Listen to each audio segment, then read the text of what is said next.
बड़ी तादाद में कारकुनान की जो है वो मौजूद है। अब उनका इस्तकबाल करने के लिए बेचैन है। मैं भी इधर डी चौक में मौजूद हूँ, मेरे साथ कारकुनान भी हैं।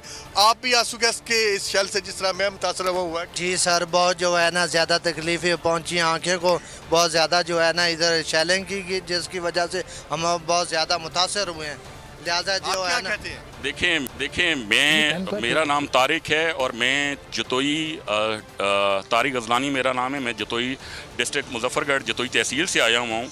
मेरी सिर्फ़ और सिर्फ एक रिक्वेस्ट है।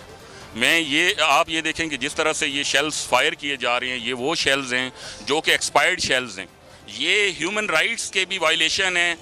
ऐसे शेल्स कभी आप किसी अपनी क्या कहते हैं आप? मैं गिलगित से आया हूँ। गिलगित से आए हैं आप? सर क्या कहेंगे आप? हम इमरान खान को सपोर्ट करने आए हैं, निकले हैं जो घरों में बैठे। मैं बेसिकली बराचनार से हूँ, मैं बराचनार से आया हूँ कल। तो हम आए हैं हकीकी आज़ादी मांगने के लिए। इन लोगों ने शेलिंग भी किया और एक्सपायर शेलिंग जो इन लोगों ने इस्तेमाल किया वो इतना जहरीला था कि हमारे साथ सामने। मैं गिलगित मौजूद है, उनकी जाने बढ़ते हैं। नईम असगर, बताइएगा आप किस मुकाम पर मौजूद हैं, क्या सूरत हाल देख रहे हैं और जो हकीकी आज़ादी मार्च के शुरका हैं उनके क्या तासुरात हैं?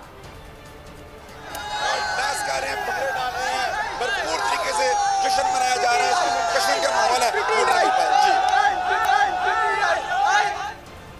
इमरान खान ने सबसे पहले पहुंचने का ऐलान किया था। यही वजह है कि जो पीटीआई के कारकुनान हैं वो सबसे बड़ी तादाद में यहाँ श्रीनगर हाईवे पर ही मौजूद हैं। आज सुबह से वो पहुंचे हुए हैं। हालांकि शदीद गर्मी थी, धूप थी, इसके बावजूद इस तपती सड़क के ऊपर पीटीआई के कारकुनान मौजूद थे। 3-4 दफ़ा पुलिस ने उनके ऊपर शेलिंग भी की, लेकिन इसके बावजूद पीटीआई के जो कारकुनान हैं वो मुंतशिर हो जाते, लेकिन उसके बाद दोबारा से जमा हो जाते और पहले से ज़्यादा तादाद में जमा होकर पुलिस की जानिब बढ़ते, आगे की जानिब जाते और डी चौक जाना चाह रहे थे।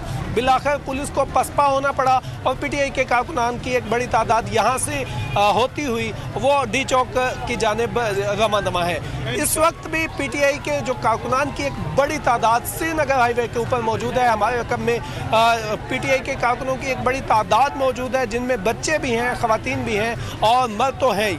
और यहाँ पर सिर्फ इस्लामाबाद रावलपिंडी के लोग नहीं हैं, मुख्तलिफ शहरों से आए हुए लोग हैं, मुख्तलिफ सूबों से आए हुए लोग हैं जो यहाँ तक पहुँचे हैं। और यहाँ पर उनसे बात करते हुए हमें पता चला कि वो कितनी मुश्किलात और किन किन रास्तों से होते हुए यहाँ पर पहुँचे हैं। कारकुनान का ये कहना है कि हर रास्ता ब्लॉक किया गया है, सड़कें ब्लॉक की थी, लेकिन इसके बावजूद हम मुख्तलिफ रास्तों से होते हुए रुकावटें